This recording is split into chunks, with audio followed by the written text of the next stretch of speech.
Con esas hermosas imágenes del bello atardecer que pudimos disfrutar al cierre de esta tarde, es como comenzamos esta edición estelar de Extra Noticias. Somos Grupo Extra, de inmediato con el detalle de las informaciones. En los últimos 2 años, el flagelo del crimen organizado en el país se recrudeció. Así lo revela el más reciente informe del Índice Global de Crimen Organizado. Además, se destaca que las redes locales aumentaron drásticamente y pasaron de 35 a 340 grupos en la última década.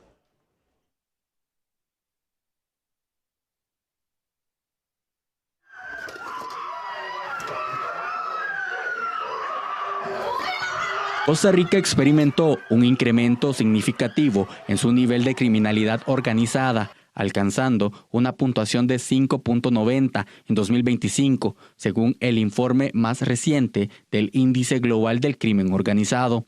Este resultado representa un aumento con respecto a 2023 y ubica al país en el puesto 58 de 193 naciones a nivel mundial y en la posición 13 de 35 en el continente americano.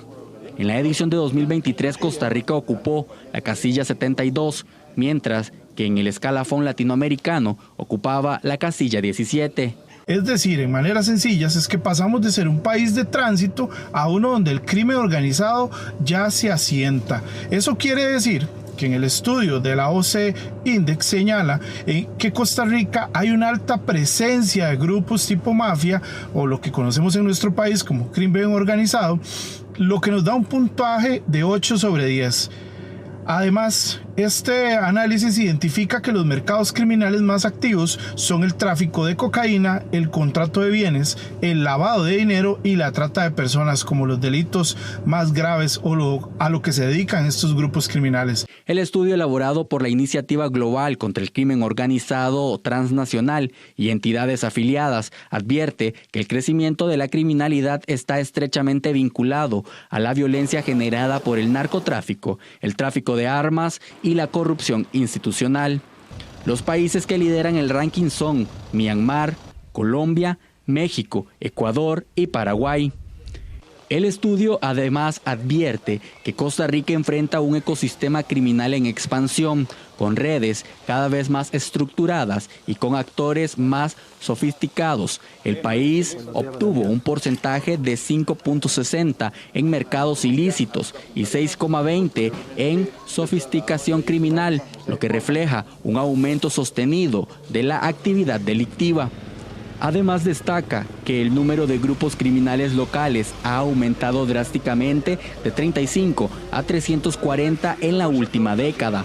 Por otro lado, alerta sobre la infiltración del crimen en estructuras estatales. La Fiscalía Adjunta de Probidad, Transparencia y Anticorrupción ha identificado malas conductas sistemáticas en casi todas las instituciones estatales. Asimismo, hace referencia a que el país mantiene una posición relativamente alta en materia de resiliencia institucional, con una puntuación de 5.63, colocándose como el país más resiliente de Centroamérica y el 47 a nivel global.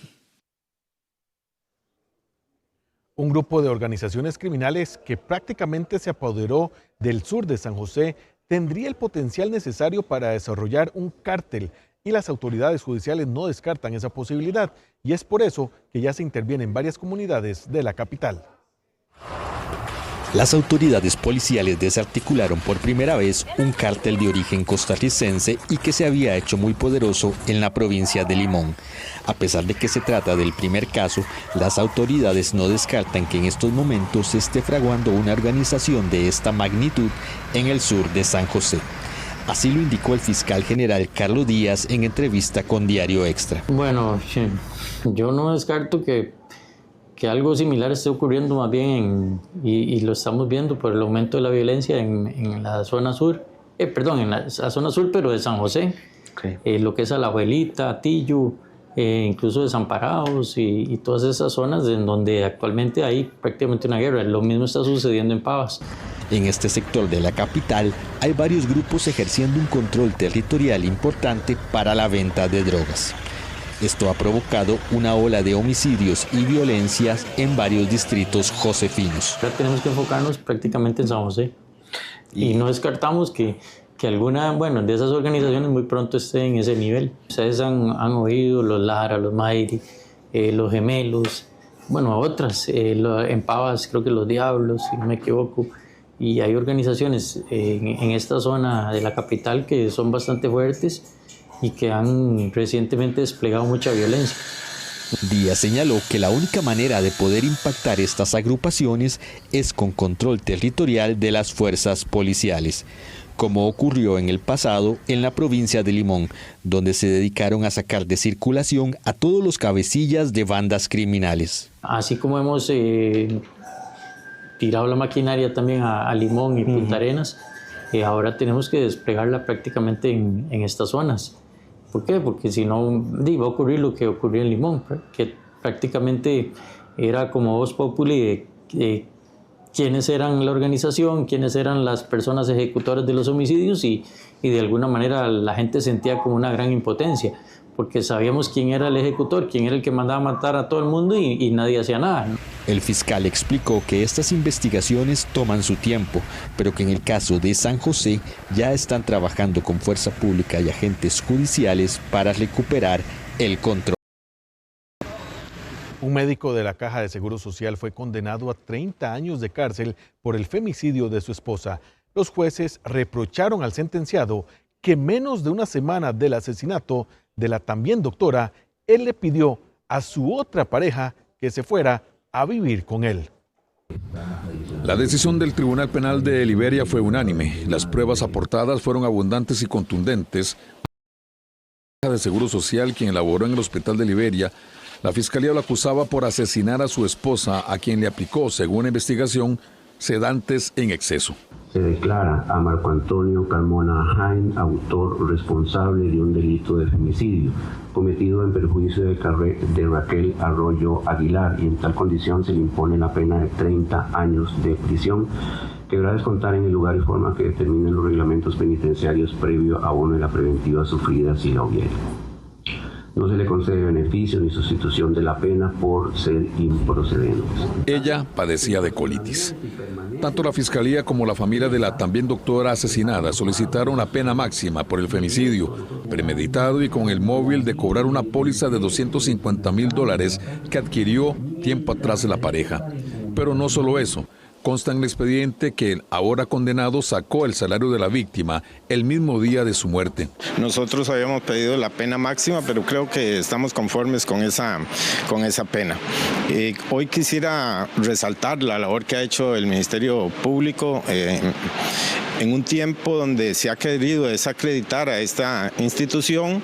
Han hecho una labor encomiable, tanto el fiscal don Giovanni Leiva como doña Raquel Calvo y los otros fiscales que han intervenido en este proceso. Por eso nos han dado la razón a la gente del Ministerio Público. Hemos traído una acusación bastante fuerte donde hemos expuesto los motivos y cuáles fueron las causas que causaron la muerte de doña Raquel Arroyo. Hoy se ha hecho justicia, ha sido un femicidio donde ha dejado ella una familia, donde ha dejado ella a 2 niños menores de edad, y esta situación, mediante el análisis que se hizo por parte del Ministerio Público objetivo, se trajo prueba contundente que fue valorada por los jueces en torno a la demostración de los hechos. La defensa del médico de apellidos Carmona Jaén no comparte el fallo judicial. A los argumentos dados por el señor presidente creo que adolece de algunas imprecisiones y a una falta de valoración de elementos de prueba que son muy importantes, y por supuesto en su momento vamos a leer la sentencia ya de manera integral para proceder a presentar el correspondiente recurso de apelación. Mientras la sentencia quede en firme, el imputado continuará en prisión preventiva. El OIJ y la Fiscalía contra el Crimen Organizado piden su colaboración para dar con el paradero de 12 investigados por el llamado caso Traición. Tras los más de 60 allanamientos en 5 provincias del país, 16 acusados lograron evadir a los agentes judiciales. Ya para este lunes 10 de noviembre son 12 quienes se mantienen en fuga, todos son hombres adultos. Además, 24 imputados e imputadas están juntos con sus abogados en una audiencia de medidas cautelares que cumple una semana y se extendería por al menos 2 semanas más. Si usted tiene información del paradero de los buscados por este caso, la puede dar de manera anónima al número 808.645 del OIJ. El organismo de investigación judicial invita a la población costarricense a brindar información sobre la ubicación de las 12 personas pendientes de detener del caso traición. Importante indicar que la información que nos den es de manera confidencial, estrictamente para uso policial, y se puede llamar al número 808.645, línea confidencial del OIJ. Esas detenciones resultan importantes porque son piezas claves dentro de la estructura del crimen organizado del cártel del Caribe Sur, cuya detención es primordial para lograr llevar a la justicia a estas personas. Las autoridades policiales confirmaron que el menor que perdió la vida esta mañana en una colisión en Aguasarcas de San Carlos viajaba sin la silla de seguridad. Según el reporte, el niño de tan solo 2 años viajaba además en la parte delantera de uno de los vehículos involucrados sin la protección correspondiente. El accidente que involucró a 3 automotores ocurrió minutos antes de las 7 de la mañana cerca de la entrada a Pitalito en Aguasarcas de San Carlos.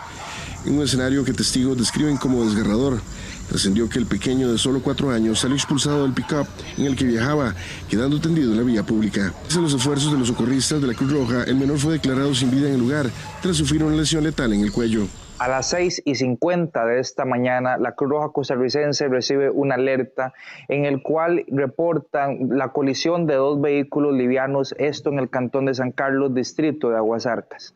Enviamos 2 ambulancias de soporte básico al lugar, abordamos 4 pacientes en general, 3 adultos que son valorados y que no requieren el traslado a un centro médico y un menor de 2 años, lamentablemente sin signos vitales en la escena. Desde la delegación local de la Policía de Tránsito expresaron su profundo pesar y llamaron a los padres de familia a redoblar las medidas de seguridad en las vías. La mecánica del accidente fue una colisión por detrás, en donde el niño venía con el papá y lamentablemente pues él no venía usando la sillita para menores de edad, y en la colisión seguramente él pegó la cabecita en el dash, lo que le ocasionó un golpe en la cara que le produjo la muerte en el lugar.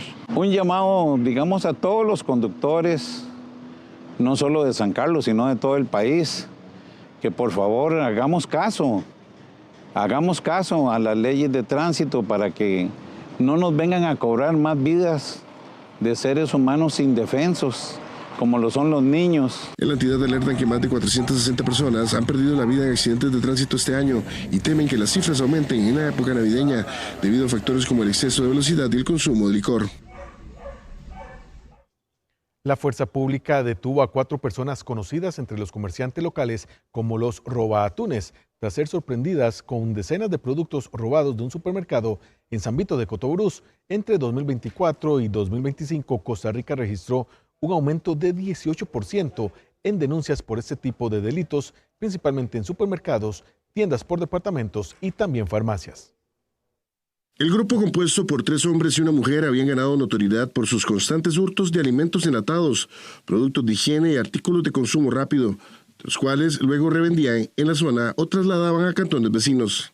En Costa Rica el robo hormiga ha aumentado y hoy vemos 3 principales tipos de perfiles: personas que actúan por necesidad económica temporal, pequeños grupos organizados que recorren comercios para seleccionar productos de fácil reventa y también personas con adicciones a drogas, que cometen este tipo de hurtos frecuentes para financiar su consumo. Entonces, estos grupos normalmente son reincidentes, conocen bien los supermercados, utilizan vehículos para mover la mercancía rápidamente hacia otros cantones, inclusive lo anuncian en grupos de redes sociales. Al inspeccionar el automóvil, los oficiales hallaron 45 latas de atún, 20 desodorantes, varios insecticidas y productos de higiene personal y alimentos, todos con etiquetas y códigos de los supermercados afectados. Y es que entre 2024 y 2025 Costa Rica registró un incremento en el 18% en denuncias por ese tipo de delitos, principalmente supermercados, tiendas de departamentos y farmacias.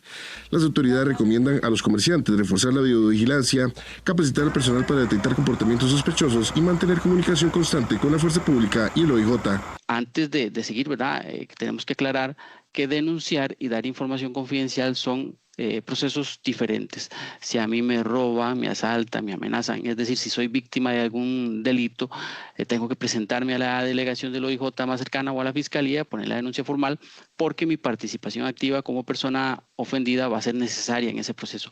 Sin embargo, si yo tengo información de algún delito que no necesariamente me está afectando a mí o me puede estar afectando a mí indirectamente, pero a la comunidad, y yo quiero aportar esa información a los investigadores del OIJ para que lo incluyan dentro de sus investigaciones, puedo hacerlo comunicándose con el SICO. Los 4 fueron trasladados al Ministerio Público de Cotobruz, donde enfrentan cargos por hurto agravado y se determinará su situación jurídica en las próximas horas. Los productos más sustraídos son enlatados, embutidos, bebidas alcohólicas, artículos de higiene y cosméticos, todos de fácil reventa y difícil rastreo. El chofer del diputado y también aspirante a la presidencia de la República por el Partido Liberal Progresista, el PLP, hablamos de Eliezer Feinsack, quien resultó herido en un trágico accidente en Palmares de Alajuela el pasado 24 de octubre. El chofer avanza positivamente de acuerdo con los reportes del Hospital México. El conductor cumplió 17 días internados y de acuerdo con el hospital, neurológicamente avanza de buena forma pese a las heridas que sufrió en el percance que cobró la vida de la asesora Erika Benavides. Además del buen avance en la salud del chofer, el legislador y candidato salió en buenas condiciones de un centro médico privado el pasado 31 de octubre tras cumplir una semana de hospitalización.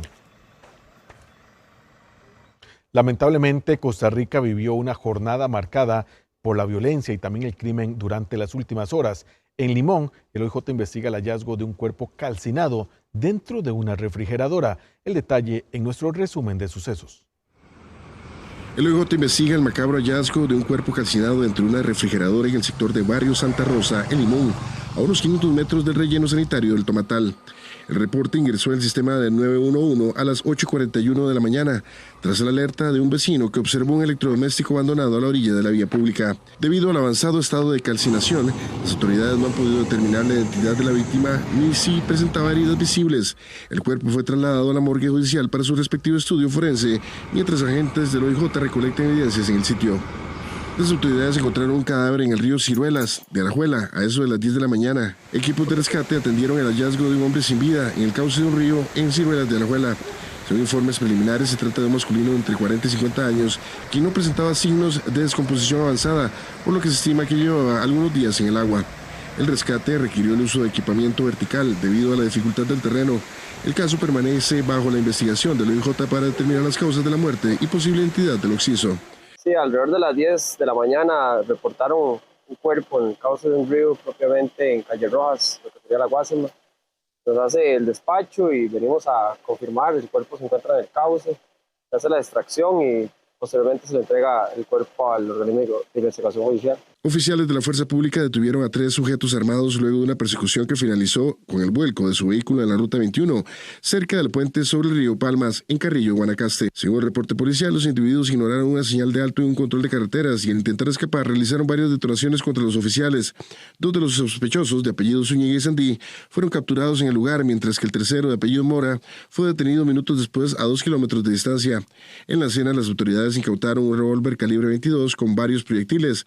Los detenidos presentaban amplios antecedentes por narcotráfico, delitos contra la propiedad, violencia intrafamiliar y conducción temeraria.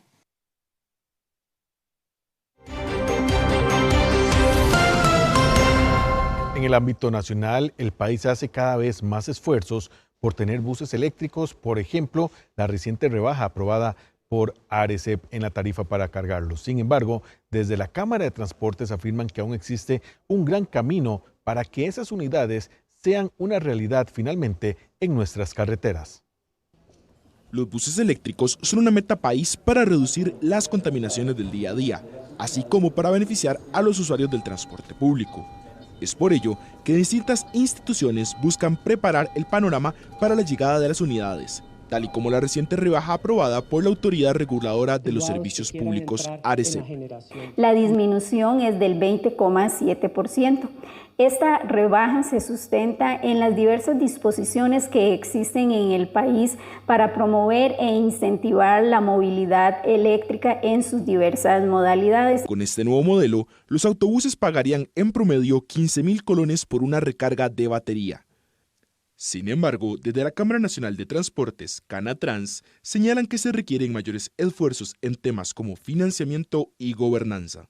Necesitamos que alguien asuma la rectoría y defina cuáles son las acciones prioritarias para que finalmente logremos avanzar con el proceso. Uno de los aspectos que probablemente ha sido la barrera de entrada más importante es el tema del financiamiento. Mucho se habla de recursos verdes, pero cuando usted va a tocar las puertas de los bancos, los recursos no están. A los bancos le toma tiempo ir a organismos internacionales a extraer esos recursos para poder colocarlos en el país. Si bien la banca nacional ha intentado incursionar en el modelo, la presidenta de Canatrans señala que hacen falta actores políticos para lograr la electrificación. Necesitamos que actores como el ICE sean parte del proceso y que puedan hacer también inversiones, sobre todo en el proceso de electrificación de planteles para minimizar los costos que se tienen en las inversiones que se tienen que hacer para el tema de la colocación de cargadores, por ejemplo, o infraestructura de recarga en general. Para el 2035, al menos 3 de cada 10 buses deberán ser eléctricos. Y por cierto, avanzar hacia la electrificación del transporte, la creación de un sistema integrado de movilidad y la reforma de la estructura institucional que regula el sector. Esas son parte de las propuestas de los candidatos presidenciales en cuanto a la movilidad eléctrica. La movilidad eléctrica se consolida como uno de los ejes más relevantes dentro de las propuestas de los aspirantes presidenciales en un contexto donde Costa Rica busca reducir sus emisiones de carbono y modernizar su sistema de transporte público. Durante un congreso organizado por la Asociación Costarricense de Movilidad Eléctrica, diferentes candidatos asistieron para hablar de sus propuestas. Para que eso se diera, había que trabajar en una tarifa eléctrica de recarga, en una infraestructura de recarga que estuviera en todo el país para garantizarle a las personas que pueden viajar a Guanacaste, a Limón, a donde quieran y que van a tener puntos de recarga. Ahí trabajamos muy fuertemente en generar esa infraestructura, muy de la mano con el sector privado. Trabajamos también en la habilitación de la tarifa eléctrica. La Ruta Nacional 32 cumplió una semana cerrada por el peligro de que una roca de 2.500 toneladas cayera sobre la vía.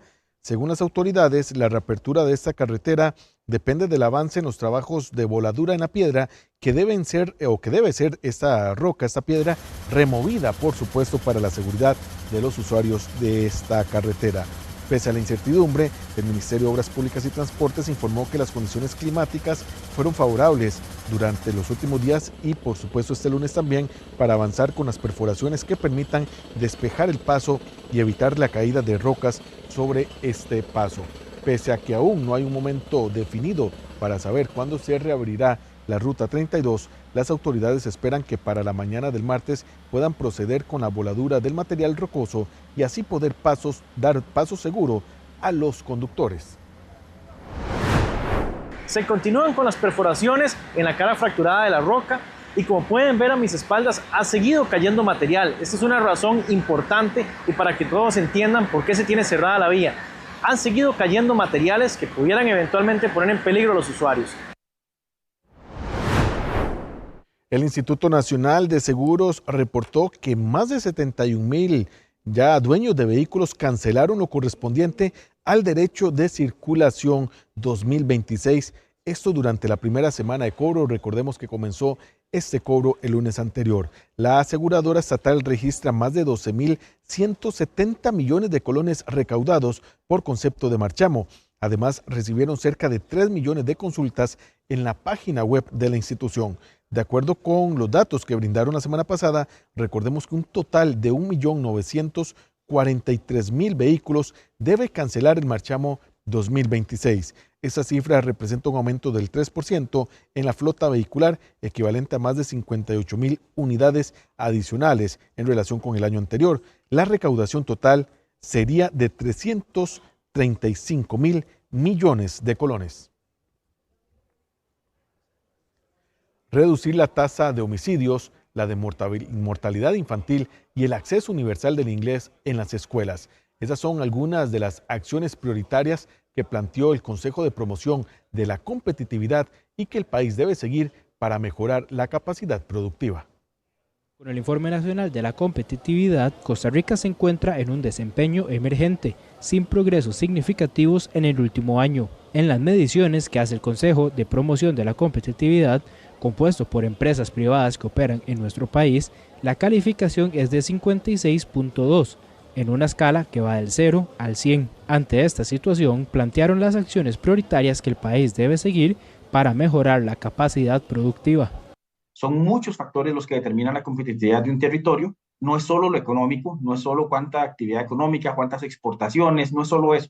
Son también indicadores sociales vinculados a salud, vinculados a educación, vinculados a seguridad. Entonces, todo esto nosotros lo estamos monitoreando de nuevo en 125 indicadores y que ponemos al servicio de la ciudadanía, del gobierno y de las distintas instituciones para poder ir avanzando en el cumplimiento de las metas.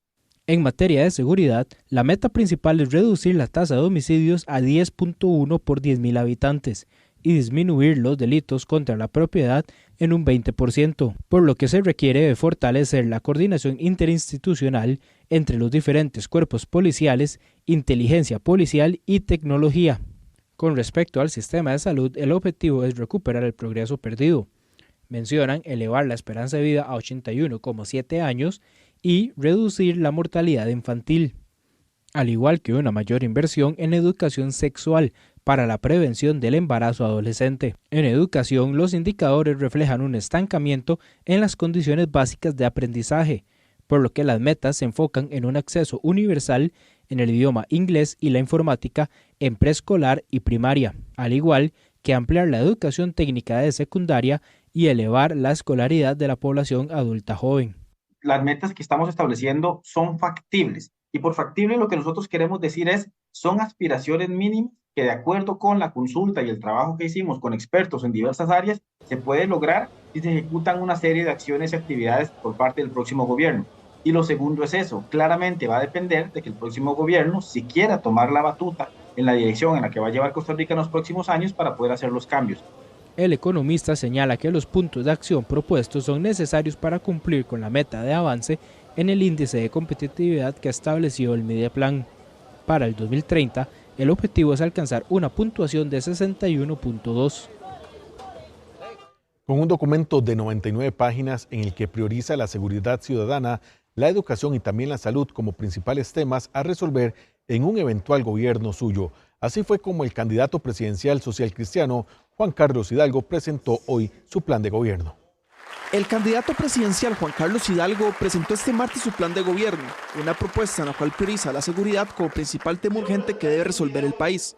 Según explicó el aspirante social cristiano, una de sus apuestas es crear alianzas con la Unión Europea para que sea la policía del viejo continente la que custodie los puertos y no permita que salga cocaína del país. La operación blindaje es una operación tendiente a diversas medidas que tiene como finalidad blindar a Costa Rica del crimen organizado transnacional, que es lo que nos está afectando en este momento. Y por supuesto también un acuerdo de cooperación policial con la Unión Europea, apelando a la cooperación internacional para destacar una policía europea en Puerto Moín y que sean los europeos quienes se encarguen de que nuestras exportaciones hacia Europa no vayan contaminadas con cocaína. Además, apunta a aumentar en 20.000 oficiales la cantidad de policías que tiene el país, creando un nuevo fondo que permita garantizar recursos de forma continua para combatir el crimen organizado. En el sector social, Hidalgo buscará mejoras en el sistema educativo, así como un proyecto para robustecer la salud pública basándose en alianzas con el sector privado. Hay que conocer el estado y la situación actual de salud. Hoy buscamos nosotros con nuestro plan de gobierno llegar donde la Caja Costarricense de Seguro Social por diferentes condiciones no ha podido llegar. Somos conscientes de esa institución y el trabajo que hacen, pero necesitamos también poder involucrar a la empresa privada en el proceso de concesión de obras, poder trabajar en la ampliación de VAIS y todo ese tipo de actividades que son primordiales. El analista internacional es la apuesta de la Unidad Social Cristiana para volver a casa presidencial tras una ausencia de 20 años, en las cuales la agrupación rojiazul ha estado fuera de Zapote. El Consejo Nacional de Personas con Discapacidad, el CONAPDIS, invita a los costarricenses a unirse y participar de la conmemoración de la Semana Nacional de los Derechos de las Personas con Discapacidad bajo el lema Construimos Derechos, Derribamos Barreras. Entre otras actividades, el CONAPDIS invita a la población a visitar la Feria de Emprendimientos de Personas con Discapacidad que se desarrollará entre el lunes 10, es decir hoy, y hasta el viernes 14 de noviembre de 9 de la mañana a las 3 de la tarde en la plazoleta oeste del Estadio Nacional. La feria ofrecerá servicios y productos como plantas, artesanías, ropa y comida. Además, habrá charlas, foros y actividades culturales que abordarán temas como el derecho al trabajo, la accesibilidad, la educación y el deporte. Las actividades serán transmitidas en vivo mediante la plataforma Facebook de CONAPDIS Costa Rica. Este evento, que ha sido así declarado por decreto ejecutivo desde el año 2011, tiene como fin último, poner en conocimiento las réplicas, capacitaciones, talleres y formación en materia de derechos humanos y vinculados estos a la discapacidad.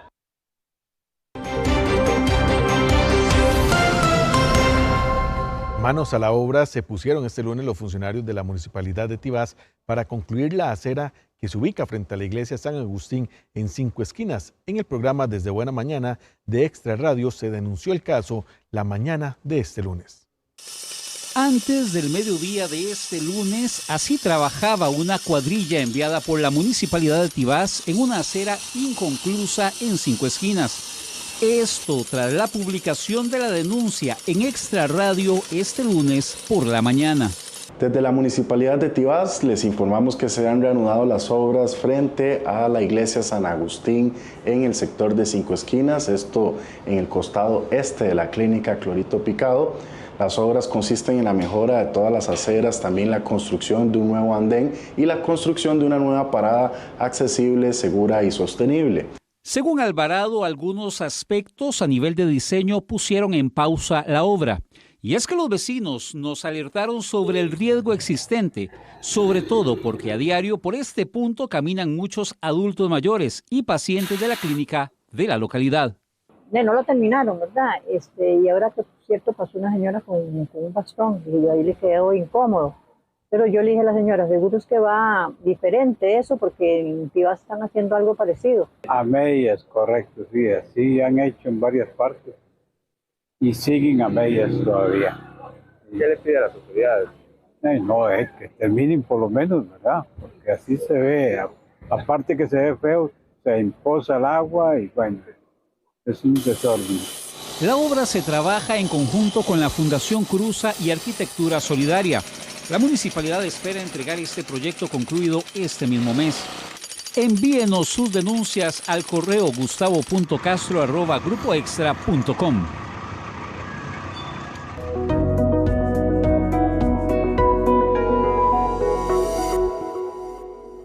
Esta tarde se declaró alerta en 4 regiones por efectos del empuje frío número 3. Las autoridades, de hecho, advierten sobre un aumento no solamente de las lluvias, sino también de los fuertes vientos que afectará a gran parte del país debido a ese empuje y también al paso de la onda tropical número 44. 2 fenómenos que estarán afectando a nuestro país en los próximos días: el empuje frío número 3 y la onda tropical número 44. Según el informe oficial, el sistema ya ingresó al norte de Centroamérica y el Mar Caribe y su impacto sobre Costa Rica será más evidente entre la noche de este lunes y martes, cuando una línea cortante asociada incrementa la intensidad de los vientos y las precipitaciones. Para este martes se espera que las condiciones del tiempo estén marcadas por el arribo de la onda tropical número 44, además de la influencia que presentará el empuje frío número 3 en Centroamérica.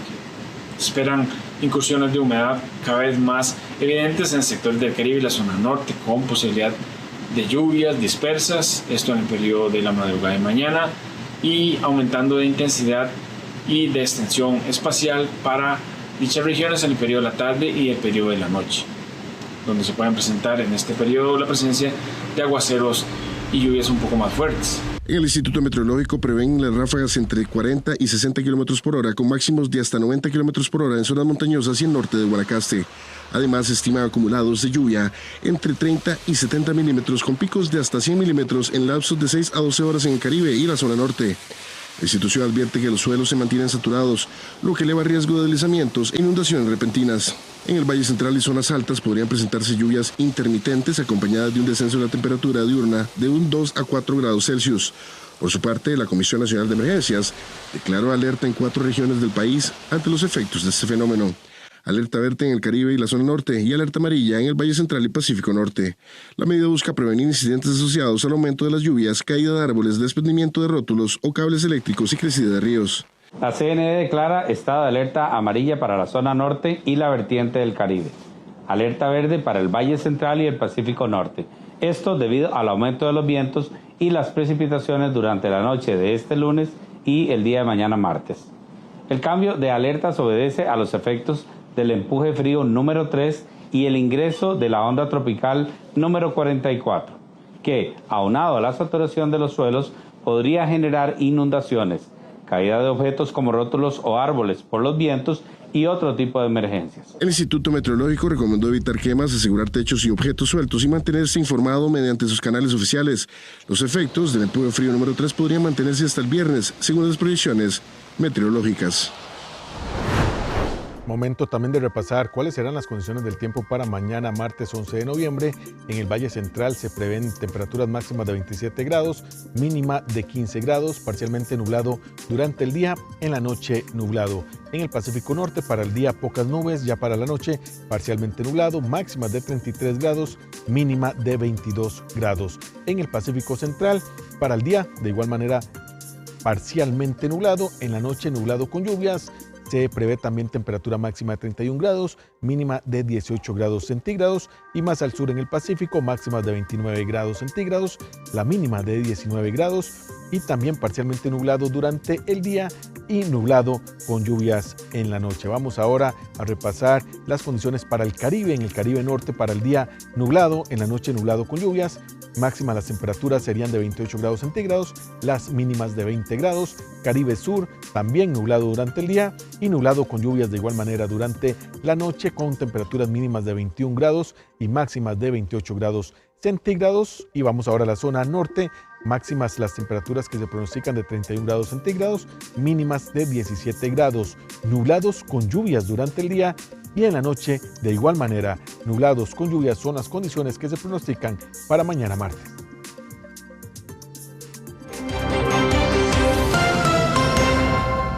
Fuera de nuestras fronteras, al menos 27 reclusos fueron hallados muertos por asfixia en una cárcel de Ecuador, donde un motín armado provocó más temprano 4 fallecidos y decenas de heridos. Jornada de violencia en una cárcel del suroeste de Ecuador. Al menos 27 reclusos fueron hallados muertos por asfixia el domingo por la tarde en la prisión de Machala, en la provincia de El Oro, donde un motín armado había dejado horas antes 4 fallecidos. El primer incidente ocurrió durante la madrugada y 33 reclusos, así como un policía, resultaron heridos. El Servicio Nacional de Atención Integral a Personas Adultas Privadas de la Libertad informó que los enfrentamientos se debieron a una reorganización de algunos reclusos en la nueva cárcel de máxima seguridad construida por el gobierno del presidente Daniel Noboa en la provincia costera de Santa, cuya inauguración se espera para este mes.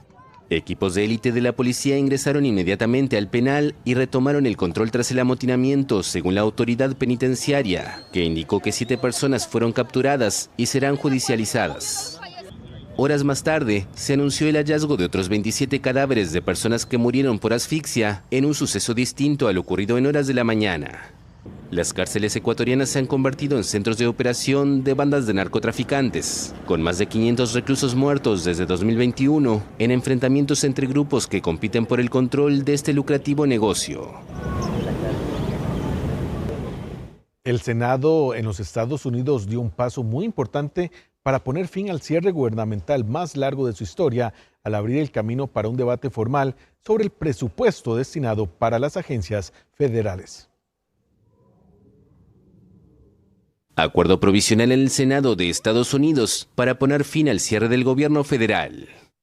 Los legisladores republicanos del presidente Donald Trump y los demócratas de la oposición pactaron dotar de fondos al gobierno federal hasta enero, tras disputas sobre subsidios de atención médica, beneficios alimentarios y los despidos de empleados federales.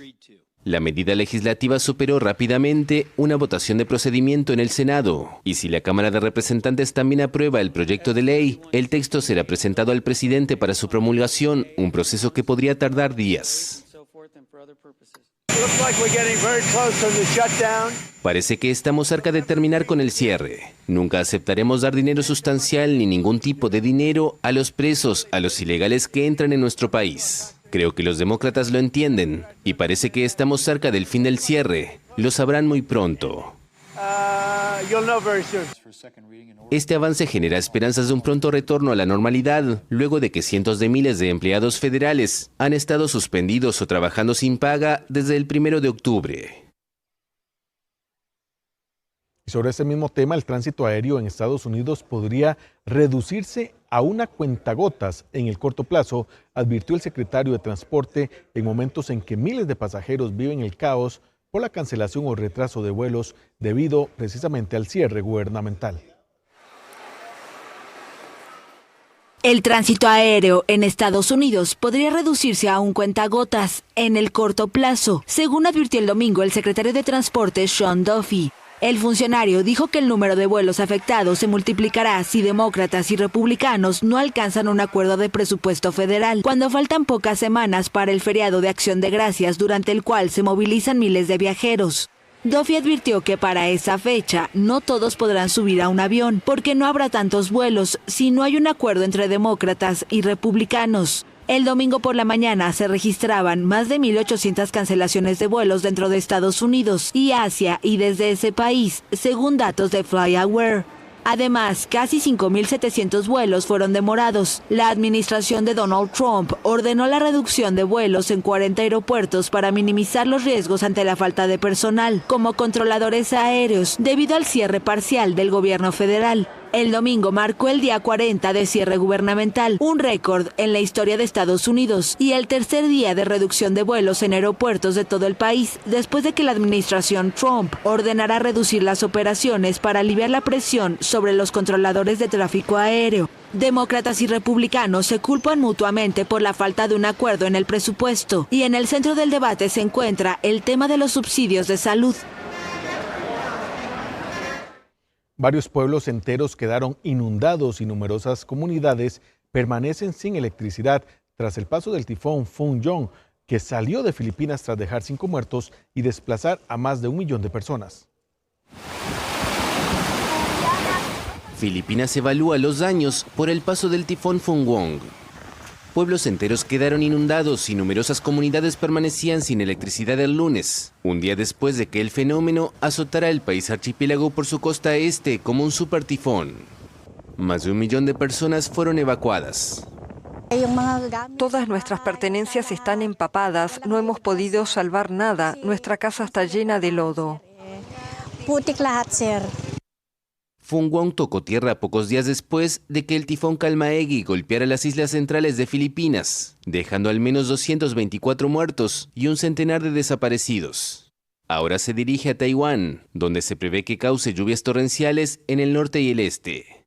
Cerca de 5.000 personas serán evacuadas en 3 pueblos del condado oriental de Hualien.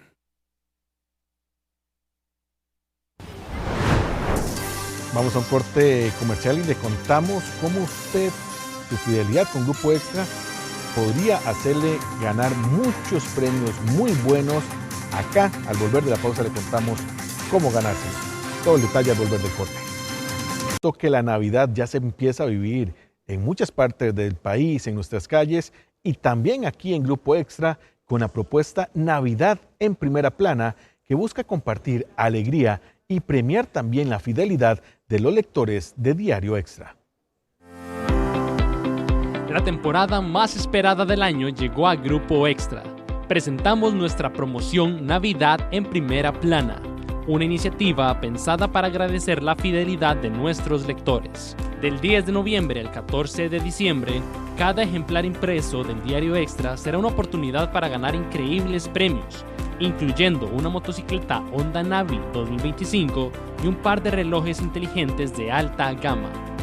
Es una iniciativa que busca premiar a todos nuestros lectores que diariamente pues, nos han acompañado durante 47 años. Entonces, en esta Navidad queremos premiarlos con la posibilidad de ganar desde una motocicleta hasta relojes inteligentes. Participar es muy sencillo. Nada más compre un ejemplar de Diario Extra. Escanee el código QR que aparece en la portada. Además, complete cada uno de los datos personales en el sitio web al que fue redirigido y obtenga un código único de 6 dígitos y anótelo en el recuadro especial del periódico en la parte superior. No olvide tomar una foto del periódico con el código y subirla al sitio web para validar su participación. Esta es una promo que nace con la idea de premiar, como te decía, premiarlos y ofrecerles algo en esta Navidad a toda nuestra audiencia. Mucho se basó qué podemos regalarles, ¿verdad?, a la audiencia y pensamos en 2 funciones, ¿verdad? Uno, un tema de movilidad, un tema de transporte y que más que una motocicleta, para celebrar esta Navidad, y por otro lado un tema de tecnología, ¿verdad? Además con este cambio que ha tenido Grupo Extra y el diario, para que también nos puedan leer tanto en la plataforma digital, en diarioextra.com, ¿por qué no unos relojes inteligentes para que se mantengan conectados y con esta dinámica en esta Navidad? El gran sorteo será transmitido en vivo el próximo 17 de diciembre a través de nuestra revista Llegó la Hora por Extra TV, en un horario de 4 a 6 de la tarde. Recuerde conservar el periódico para poder reclamar el premio.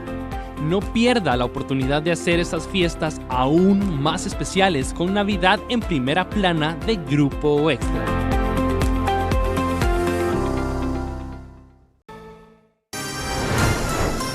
A pesar de padecer polio y tener una discapacidad, un hombre no se da por vencido y se convirtió en un ejemplo para los heredianos. Hoy conocemos la historia de José Julián Cordero, o como le dicen en su pueblo, Bombeta. Se le dificulta mucho caminar, pero tiene su moto como aliada para ganarse cada día sus coloncitos. Hoy tiene 42 años de edad, pero desde muy pequeño, José Julián Cordero vive con la enfermedad del polio. Soy pulseador, así con mi discapacidad, y ando en mi machete, que es una moto, que son mis segundos pies, porque yo casi no puedo caminar. Con eso salgo adelante y con el apoyo de mi familia y con el apoyo de muchos joaquineños, porque todos San Joaquín me conocen, no solo por don José Julián, sino por Bombeta. No es el Bombeta que muchos pensaríamos, se trata de una tradición familiar, pues su abuelo vendía pólvora y así le decían de cariño. José Julián heredó dicho sobrenombre. ¿En qué consiste su padecimiento? La poliomielitis es una de las enfermedades más importantes que tuvimos durante el siglo XX, y de hecho es uno de los más grandes orgullos que tenemos en las ciencias médicas, ya que por medio de una agresiva campaña de vacunación, esta enfermedad que es viral se extinguió. Altamente contagiosa, que es causada por el virus llamado poliovirus, que se transmite a través de la vía oral fecal. Su panorama empeoró hace una década cuando sufrió un grave accidente de tránsito. Tras del polio me afectó más y me dejó como 3 años en cama, y hasta que logré levantarme otra vez, empecé de nuevo a andar un poquito en moto con miedo, pero ya otra vez ya tengo ratico a andar en moto, y como le digo, es mi machete, porque con eso yo me gano mi sustento honradamente. Nunca se da por vencido, hace todo tipo de mandados y cuando la mensajería es escasa, vende frutas, y si eso también falla, hace rifas. Esa actitud es ejemplar, según el análisis de la psicóloga María Esther Flores. Las personas a veces no quieren estudiar, no quieren trabajar, se quejan de todo, y él no se queja de nadie. Él hace de su vida una luz.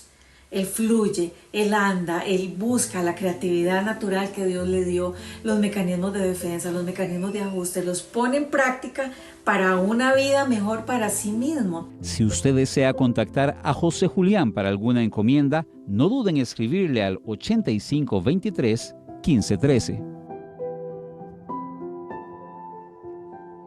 Más noticias a las 9 de la noche con nuestra mesa de análisis. Ahora los dejamos con nuestros compañeros de Acción 360. Muy buenas noches para todos.